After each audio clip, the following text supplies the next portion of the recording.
Hello, my name's Darren Bugg and I'm going to show you a little trick that I've discovered for getting cheaper train journeys. Now this particular trick won't work with every train journey you make, and it won't work with journeys where you're booking a day return.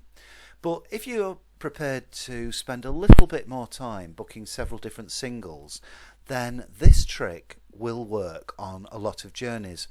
And I've tried it out with several journeys already. The one I'm going to show you today is from Leeds to Manchester, but it has worked for other journeys when I've experimented. And it also works on several different websites. So although I'm showing you LNER, this same trick, it also works on Northern trains, on TransPennine Express, on the Trainline, and on various other booking sites. Now, you do have to experiment a little bit. It won't work for every journey you want to make, but I'll just show you how it worked for me earlier today when I booked a ticket between Leeds and Manchester. Okay, well, I'm going to Manchester on the 22nd of December for a football match. I'm going to see Manchester City play Liverpool. I often go to the Etihad Stadium to watch Man City play, and it's a big game on Thursday evening. They're playing Liverpool in the Cup. So I've decided I want to go about 12 noon, and I want to come back about 11 o'clock at night. I want to make sure I have enough time to get back from the stadium to the centre of Manchester, to the station, to get back home to Leeds where I live. Okay, so 22nd of December, returning same day, going about 12 noon and coming back about 11 p.m. and I've put in from Leeds to Manchester stations, fine trains. And in a few moments it will show you the different options you've got. Now, I need to mention that there are several different stations in Manchester. The two main ones are Piccadilly and Victoria, and they are both quite close together, so I'm not really bothered which one I go to. But that looks like a good time. So £7 for a single. Click on that. And then coming back at night, I've decided I want to come back at 11:23, which is quite late, but it gives me enough time to get from the stadium back to the station, and that could be quite important because it's a cup game, so the game, if it's a draw, could go to penalties. So I'm going to choose that. Now it gives me some options, and as you probably already know, an off-peak day return can be a bit more expensive than buying two singles, and the reason for that is because with the off-peak day return you have flexibility on when you return, but with the single, if I choose single, as I have done, then you have to return at that particular time. But that's fine with me. So you will already be aware that you can save about £3 just by choosing the two singles. However, you can make another saving by this little trick that I've mentioned. So if you look here, I've booked 12:12, get there just before 1:30, and then coming back at 11:23, get back 1:45 in the morning, and you add the two singles together, the total price is £15.50.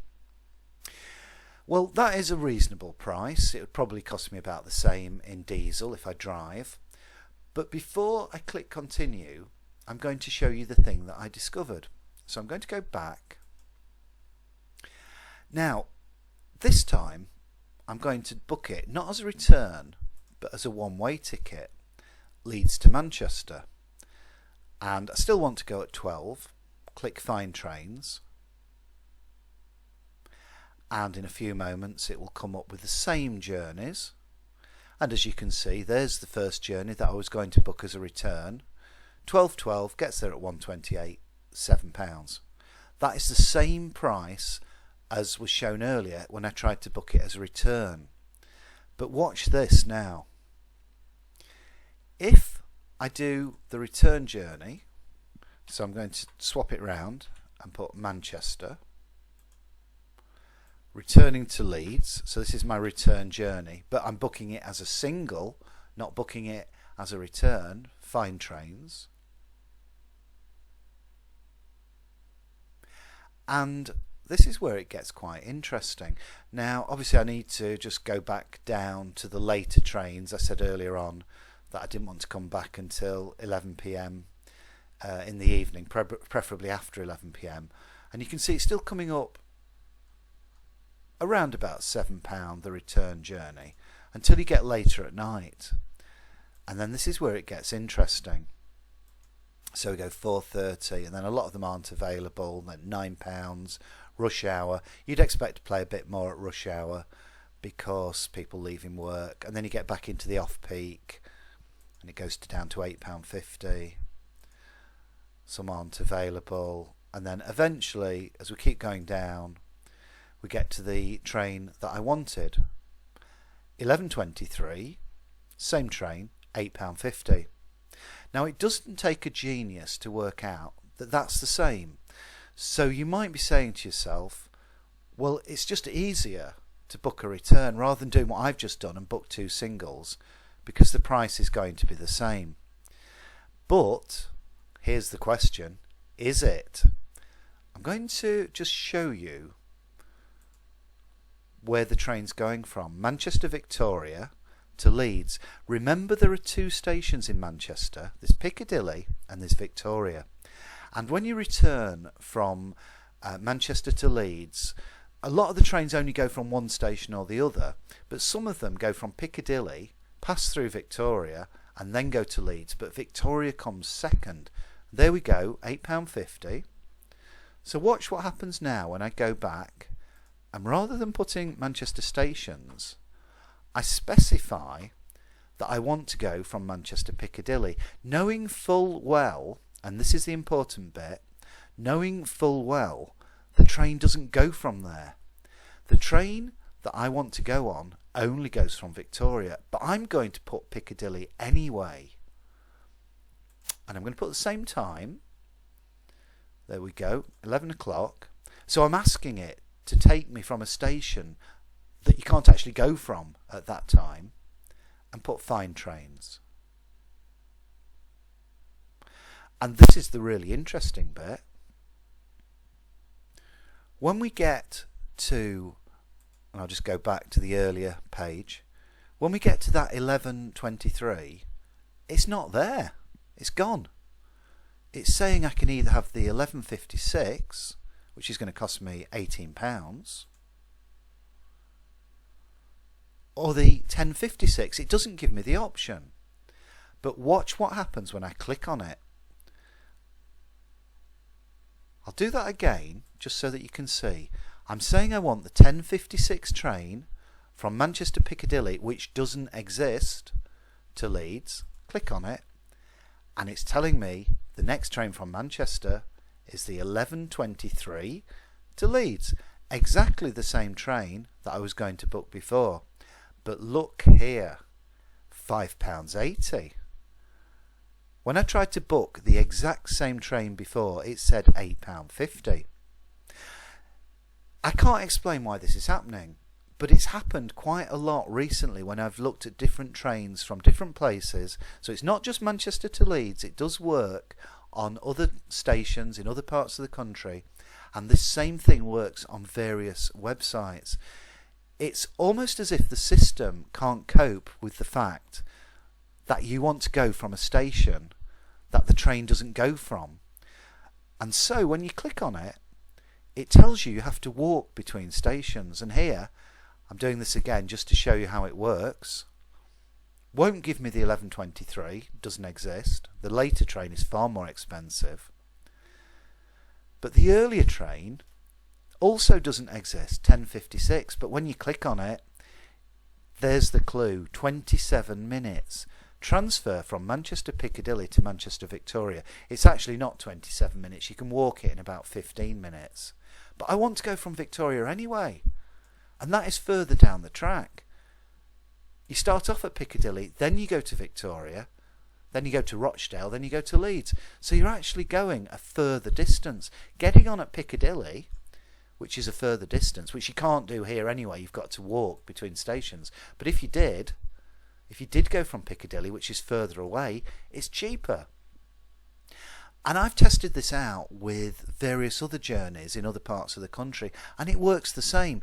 The point I'm making is sometimes, for reasons which I can't explain, it's actually cheaper to book a ticket further away, further down the line, than where you actually want to go from, and you just throw away that part of the ticket. So I've booked this at £5.80. It saved me £2.70, which in the greater scheme of things isn't a lot of money, but I go to Manchester a lot, and now I've discovered this trick.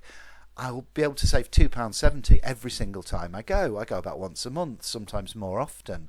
So that's saving me nearly £3 every time I travel, and all I need to do is book it from the station further down the line, and for reasons which I don't understand, it's actually cheaper. Now, I also did this in Europe a few years ago, and the same principle actually applies, and I've put another video up on YouTube telling you that story. It's a story about getting from Italy across Switzerland right across to Germany, when I didn't particularly want to go to Germany. I just wanted to go to Zurich in Switzerland, but by buying a ticket that went further, it saved a vast amount of money. So this isn't just a British thing, it seems to work on European trains as well, that sometimes booking a longer journey ends up being cheaper. So this trick won't work with everything. As I've said, you do have to experiment. It might take you a few minutes to work it out, but if you do a particular journey on a regular basis, my advice is just see if there's a train station a little bit further down the line, because often just getting a ticket a little bit further down the line can bizarrely work out cheaper than going from the station you want to go from. And then all you need to do is just get on at the nearest station. So in this particular case, I'm going to get on at Manchester Victoria, which is what it's telling me to do anyway, and I've saved myself £2.70. And every time I go, I'll save myself £2.70, even though I'm buying a ticket from a further distance away. Doesn't make any sense at all, but if I choose that now, and then continue, it'll charge me the £5.80. Now, there is a problem here. Obviously, it's going to take a little bit longer, because I've now got to buy 2 singles. So I'll have to do this exercise to get back from Manchester to Leeds, and I'll also have to buy another single to get from Leeds to Manchester, which is the same price. But it only takes a few minutes more to get 2 singles rather than 1 return, and it saved me nearly £3 doing this. So have a play around yourself. If you discover anything similar, please post it in the comments, and please remember to subscribe to this channel, because every time I find something like this, I'm going to post it up on my YouTube channel, and hopefully we can help each other to save some money on our train fares.